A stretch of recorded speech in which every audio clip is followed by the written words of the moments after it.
Hello everyone, welcome back. Today, we're firing up a super popular Korean dish, Jeyuk-deopbap. First, let's prep all our beautiful vegetables. We'll slice everything into bite-sized pieces, then put them all in one big bowl and give them a good mix. Teamwork makes the dream work. Next, our pork. We'll slice it into thin strips, about this size. This ensures it cooks quickly and evenly. Perfect.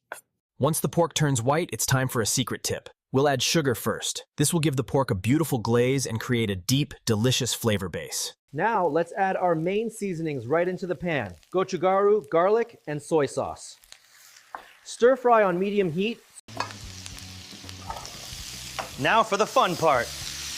Add all the fresh vegetables at 1 up the heat and saute quickly. When the veggies are about half cooked, we'll finish with black pepper, sesame oil, and sesame seeds. Give it a final mix, and it's done. Let's plate it up over some warm. Let's plate this up beautifully over some warm rice. Ta-da! A perfect bowl of Jeyuk-deopbap. Now for the best part.